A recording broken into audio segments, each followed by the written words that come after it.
Hi everybody, this is Mr. Polly, whoops, An MP, that's melting point. That would make sense. and welcome to podcast 4.3.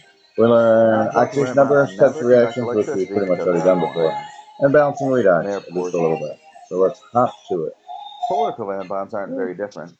They're two nonmetals mostly. Oxidation numbers are the charge. Uneven sharing. Elements in their standard state have an oxidation number of 0. With her sister. And Nina's sister. Oxygen is -2, so except in peroxide, and that's where you have O2, -2. And you really only ever see that as H2O2, which is hydrogen peroxide, and very rarely Na2O2. I don't think it even exists anywhere besides that. Now, H positive is +1, except with an alkali metal. So every once in a while you see NaH or LiH, but almost never. Much worse time. Oh, it's uneven. So you trust the outside of the PT, that's the periodic table more. So will have a slight negative charge. The other atom will have a slight. So I don't even trust the outside more. Here's the periodic table. In this case, since Nina's sister gets the car longer, I would trust F negative much more than I would trust, hardly ever gets say, the car. Nina is positive. Okay. So whatever's on the outside is more believable than the shady metal. They have a dipole. Di means 2.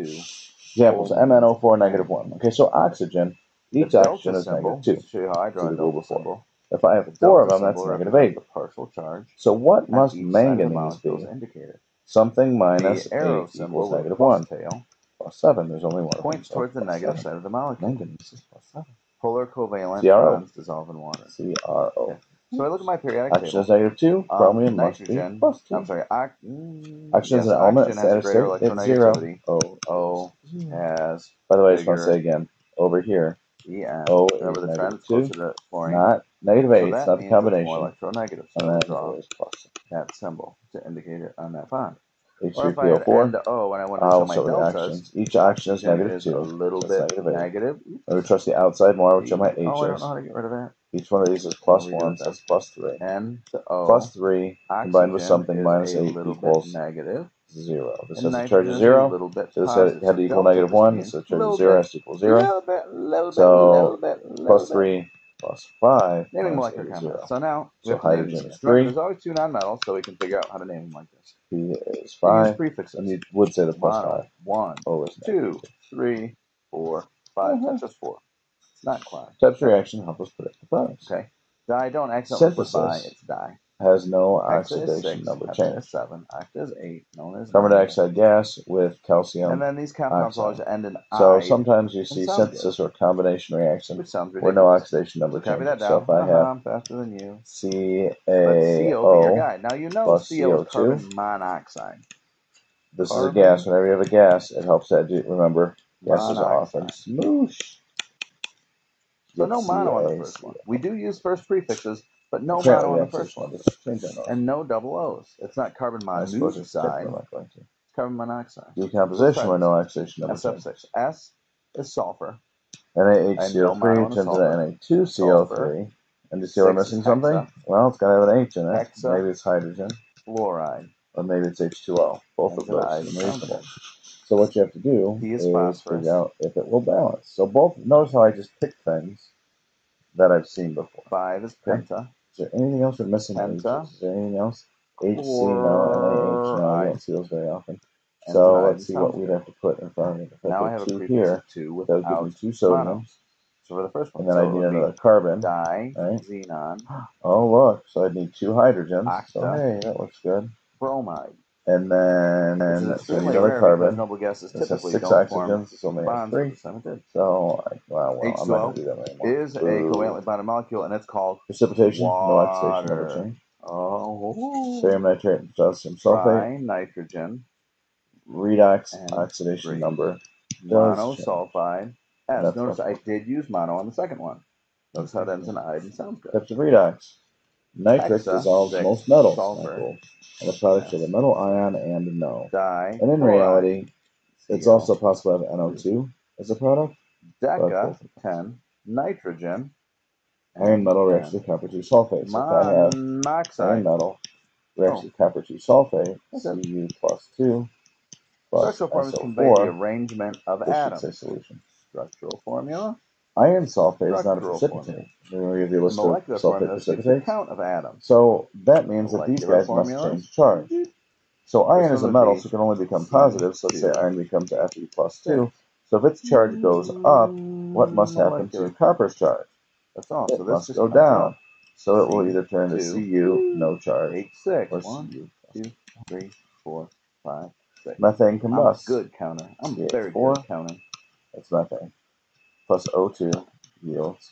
That's Combustion the rather gives you the most structural common formula. oxide The of appropriate each. molecular formula. Most common oxide of carbon is 1 carbon, CO2. 4 hydrogen. Most common oxide of Here's water. a carbon. 1, 2, 3, 4. Wow. It's H2O. N8, 1 N, 3 H's. Wow. F. Balancing redox. I hope there's 100 questions like this. So sometimes it's quite simple. H2O. The goal is to make sure that the things Single valence electrons form bonds. We talked about this before. is balanced, So and that the electrons, the charge. See how hydrogen's valence. So this side is plus 3. Now, I need to here's the add weird thing we didn't 3 talk about much electrons on this side. or last test.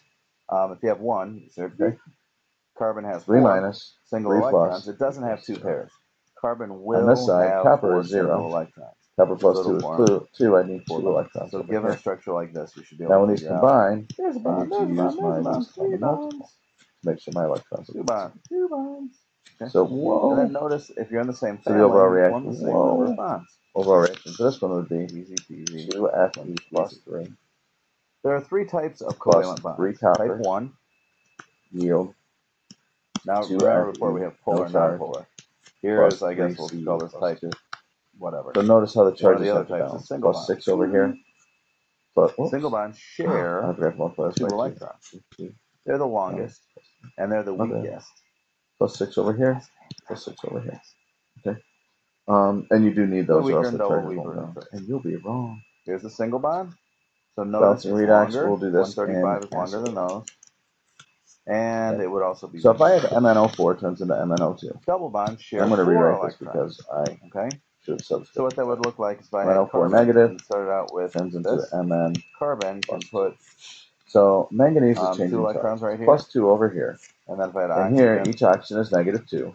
I have 2 electrons right so here. manganese here has to be plus and then 7.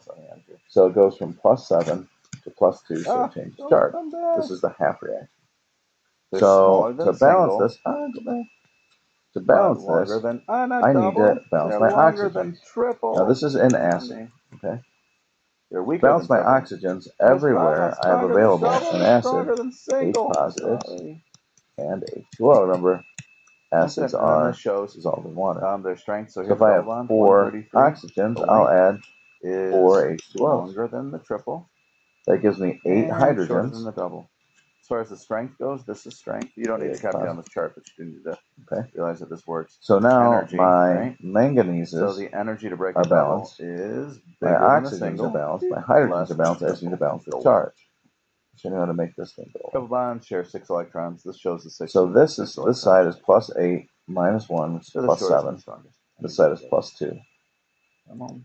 So 5 electrons. Single, double, triple, long and weak to short and strong. Plus so valent bonds share electrons. Minus 1 equals plus 2. Rather weak. Oh no, I'm used to being able to hit F10. The other half reaction is Fe plus 2 yields Fe plus 2. Oh no, I don't know how to make it stop. So if I have that, oh well, doodles. Notice I don't have any oxygens or hydrogens to deal with, so I'm just going to add an electron. So then when I do this, notice how this guy is 5, this guy is 1. Multiply this times 5. I know my electrons will cancel if I multiply by 5. Alright. 8 positive plus. Make sure that you realize that these are the objectives for this unit. Plus 5. And we'll get started. Plus 2. Right. Please check the book. Read sections 8.1 through page 222. Plus 4 water. Look at table 8.1. Plus 5. Right. Look at the bonding and the diatomic elements.